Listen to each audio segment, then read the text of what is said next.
Hello friends. मैं हूं Kartik Kumar Agarwal advocate और आप देख रहे हैं मैं चैनल भारतीय लॉ। तो आज हम बात करेंगे सेक्शन 21 सीपीसी की। सीपीसी यानी कि कोड ऑफ सिविल प्रोसीजर।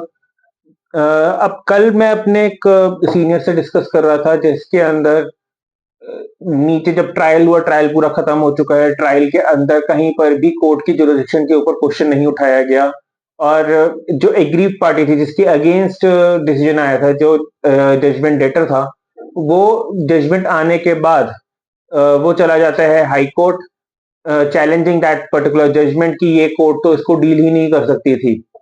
अब ये जो ट्रायल चल रहा था ये अराउंड 7 से 8 साल चला। पूरे ट्रायल में कहीं पर भी किसी ने क्वेश्चन नहीं उठाया कोर्ट की जुरिडिक्शन को लेके।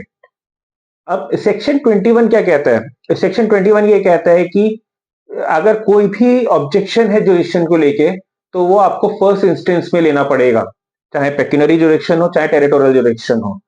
तो अगर कोई कोर्ट कंपिटेंट नहीं है किसी केस को सुनने के लिए तो उसका जो ऑब्जेक्शन है वो आपको फर्स्ट इंस्टेंस पे लेना पड़ेगा। फर्स्ट इंस्टेंस आपका कब होता है? जब पहली बार आप को उन प्रोसीडिंग्स के बारे में पता चला, और अगर आप फर्स्ट इंस्टेंस पे नहीं ले पाते तब उस केस में आपको फ्रेमिंग ऑफ इश्यूज और सेटलमेंट ऑफ इश्यूज से पहले आपको वो ऑब्जेक्शन लेना पड़ेगा। अदरवाइज ट्रायल अपना आगे चलेगा और आप उस ऑब्जेक्शन को कहीं पर भी नहीं ले सकते। तो इसी वजह से मैं ये बार बार कहता हूं कि जब भी आपको कोई ऑब्जेक्शन लेना है किसी भी प्रोसीडिंग्स के ऊपर, किसी भी कोर्ट की कोई जुरिडिक्शन बार्ड है या कोई और वो है ऑब्जेक्शंस हैं, for example court fees deficient है या कुछ भी है, तो that has to be taken at the very initial of the trial.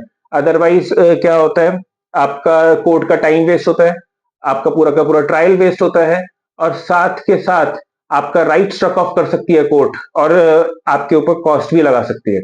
तो जब भी आप कोई भी ऑब्जेक्शन लेना है तो उसको आप सबसे पहले लीजिए, be sure about your proceedings की प्रोसीडिंग्स क्या है क्या नहीं है, उनको अच्छे से देखकर अच्छे से एनालाइज करके। कोर्ट प्रोसीडिंग्स में कभी भी हेस्टिली काम नहीं करा जाता, उसमें आराम से काम करा जाता है। इसी वजह से कोर्ट प्रोसीडिंग्स में टाइम भी लगता है। अगर आप बहुत ही जल्दी जल्दी काम करते हैं, बहुत ही जल्दी जल्दी उसको निपटाने की आपको ये लगता है कि जी पहली बार में ही सब कुछ कर दो और उसकी वजह से केस खत्म हो जाएगा, तो कई बार वो चीजें बैकफायर भी कर जाती हैं। तो सोच समझ के देख कर ही हमको स्टेप्स लेने चाहिए। तो I hope you like this video. अगर कोई भी डाउट हो तो please do leave them in the comment section below. Thank you.